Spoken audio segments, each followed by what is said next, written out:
I've always been interested in the occult. Occult is simply a word meaning hidden, and so much of our powers in this world and the way things work are hidden. And the more one looks at this subject of how the world actually works, you begin to see that there's a magical system, and I'm telling you, there really is a magical system dominating the world of the Western civilization. To go to the basis, the fundamental foundation on which things sit in order to understand. Begin to see how magical use of words and terms and symbols are used. You need to start looking at the world of the occult in politics and religion.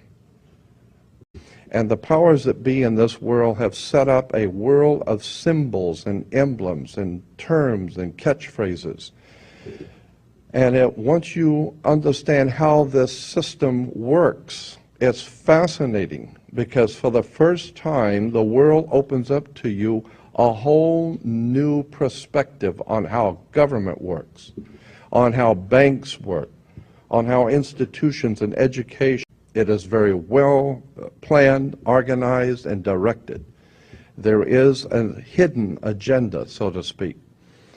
And it's been my desire to uncover this. And once you begin to see the symbols and realize that the symbols for the national coats of arms for countries, the flags, the seals, the presidential seals, the emblems for the logos and emblems on corporations, especially the corporate emblems for motion pictures and television companies like Columbia Broadcasting System. CBS has the eye. The Colombian system goes back to the Colombian faction of the Illuminati back in the early 1700s, not the late 1700s. And I set up a system of merchant banking and had their Phoenician Canaanite symbols and words connected to their societies, their banking societies. We're talking about in the Middle East. And then through the Greece and ultimately through Rome and then into Britannia and ultimately into this country comes an ancient Druidic Phoenician Canaanite magical system of finance, government, education, and all of it is right in front of you. But if you don't understand what the words are and what the words mean, you're never going to figure out how this stuff works. And incidentally, where do you find a bank? We go to banks all the time. Where do you find a bank? Banks are on both sides of a river. They're called river banks. What does a river bank do? It directs the flow of the currency. Your money is referred to as the currency. This is why when you go to court, you have the current, electricity, because it's the juice. And if you don't have the juice, you don't have it. So if you don't have the juice, you can't capitalize. And the capital is a Latin word, meaning money. Consequently, Caesar ruled from what was referred to in history books, Caesar ruled from up on the hill. It was called Capitol Hill, Capitoline Hill, with the Senate. You need to understand that Washington, D.C. as a Jesuit Catholic establishment under international maritime admiralty law, and once you begin to see how the system of the ancient Catholic system, the Jesuits, the ancient Roman Empire, the Phoenician Canaanite banking system is all part of a world dominating system. Again, I'm saying you better do your homework. You need to understand that according to the old Phoenician Canaanite system, which we call today our judicial, educational and judicial system, there is no law in this country or in the Western world, no law, federal, state, county, city, commercial, it makes no difference. There is no law on the books anywhere in this country that applies to you as an individual creature. There is no law. They have no control over you, your flesh and blood self. But somebody has to control this show, and so consequently, the ancient Phoenician Canaanites developed a system by which they would assign to every person a second you. And this is the way it works in America. There is two of you. Consequently, the system has made each one of you a corporation. And how now do you distinguish which one, when someone's addressing you, that they're addressing you as the one that your mother gave birth to, or the corporate you?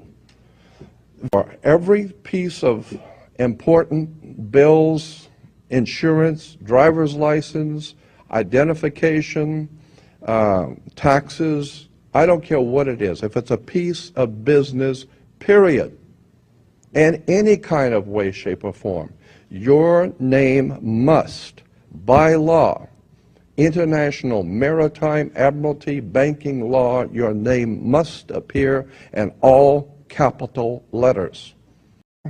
When you sign your name, upper and lower case, that is applying to your body. Your flesh and blood self is spelled, according to British and American law, upper and lower case, capital letter, lower case. That's you, your personal self. There is no law that can be applied to an upper and lower case name, period. Pass and read on a check what is said where you sign your name. That's why the attorneys tell you, you better check the small print. The Bible of business on the earth. Uniform Commercial Code. Uniform Commercial Code is based directly on Vatican canon law, on the Roman canon law.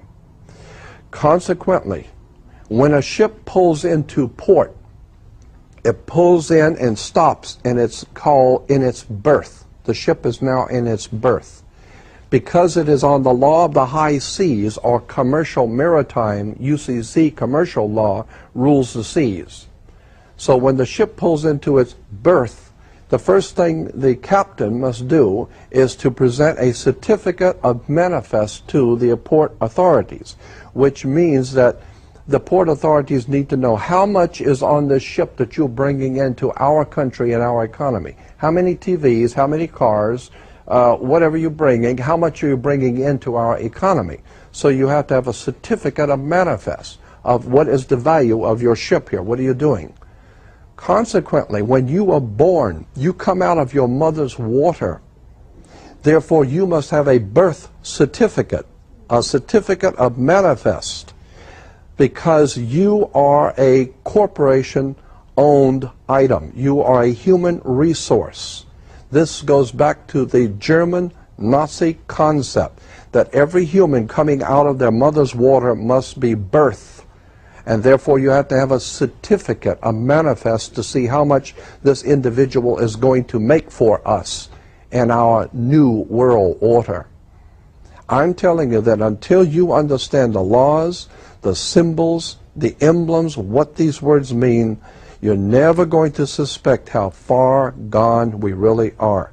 Did you know, for instance, that your birth certificate is a security on the stock exchange in the New York stock market? Did you know that? Because if you order your birth certificate, get a new one, order your birth certificate, it'll only cost you, sometimes it's free, it'll only cost you a few dollars, order your birth certificate. On your birth certificate, all birth certificates in this country, on the bottom, it will tell you this is printed on security papers. Do not accept if not on full color security paper. Then on the right-hand corner, you will always have a series of numbers, red numbers, printed on the birth certificate. Those numbers are a security stock exchange number on the World Stock Exchange. You go to any good stock office and ask them, check these numbers in your computer and see how much this stock is worth, the certificate. And they will check it on the New York Stock Exchange and find your birth certificate is a stock on the stock exchange in America. Why? Because you are worth money to the international bank that bought you in 1930. We need to wake up. The greatest single enemy to this totalitarian system is a free people. A free people who can do their own thinking, investigate everything, and have the ability to confront the powers that be. And of course America was called the land of the free and the home of the brave. We are not free and we are not brave.